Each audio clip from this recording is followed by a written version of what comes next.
दोस्त या भूत। ये बात उस समय की है जब मैं अपने गांव जा रहा था। मेरे गांव पहाड़ों के बीच में बसा है, घनी आबादी से अलग थलग। मेरे गांव में एक कच्ची सड़क है जिस पर केवल एक बस चलती है जो गांव से बाहर तक ले जाती है और लाती है। मैं अपनी नानी के घर गया हुआ था और वहीं से ही लौटकर आ रहा था। रात का समय था। बस ने मुझे गांव के बाहर उतारा था क्योंकि सड़क गांव से बाहर की ओर थी और मेरा घर गांव के काफी अंदर था। पर इससे मुझे कोई फर्क नहीं पड़ता क्योंकि पहले भी मैं बहुत सी बार सफर कर चुका हूँ। पर इस बार मैं काफी देर रात गांव में पहुंचा था। मैंने अपना सामान उतारा और उसे उठाकर अपने घर की तरफ बढ़ा। उस समय रात के लगभग 12:30 बजे थे। और जैसा कि आप जानते हो, गांव में लोग जल्दी ही सो जाया करते हैं, तो वैसा ही था। पूरा गांव सुनसान पड़ा था। ऐसा लग रहा था मानो जैसे गांव नहीं कोई जंगल में आ गया हूँ। मुझे अब थोड़ा डर लगने लगा। मैं बस भगवान से प्रार्थना कर रहा था कि जल्दी से घर पहुंच जाऊं, पर मेरा घर थोड़ा दूर था। लेकिन थोड़ी देर बाद मुझे मेरा दोस्त सोमधर मिला। उसने मुझे दूर से इशारा किया। मैं ये सोच रहा था कि इतनी रात में ये यहाँ क्या कर रहा है। पर खैर छोड़ो, मैं तो बड़ा खुश था कि कम से कम मुझे कोई साथी तो मिल गया। अब मेरा डर कम हो गया है क्योंकि इस सन्नाटे में चुप्पी तोड़ने के लिए कोई तो है मेरे साथ।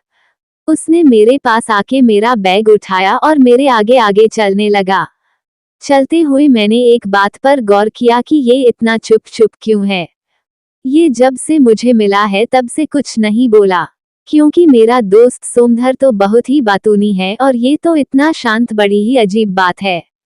मेरा घर बस थोड़ी ही दूरी पर था, पर अब वो एक दूसरा रास्ता लेके खेतों की तरफ बढ़ने लगा।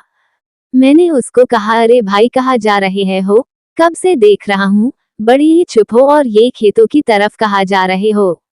तुम्हारा दिमाग खराब हो गया है क्या? उसने मेरा हाथ पकड़ा और जबरदस्ती मुझे खेतों की तरफ ले जाने लगा। उसका हाथ बहुत ठंडा था। मुझे समझते हुए देर न हुई कि यह मेरा दोस्त नहीं है। वो मुझे पास ही के एक कुएं तक घसीटते हुए ले जा रहा था। मैं जोर जोर से चिल्लाने लगा। मेरी आवाज सुनकर गांव के बहुत से लोग जग गए और मेरी तरफ दौड़कर आने लगे। जब वो मेरे पास आए, तब तक मैं बेहोश हो चुका था। सुबह जब मुझे होश आया तो मैं अपने घर पर था। मुझे उठा देख सब घर वाले मेरे पास आए और बोले, तुम ठीक हो? तुम्हें क्या हो गया था?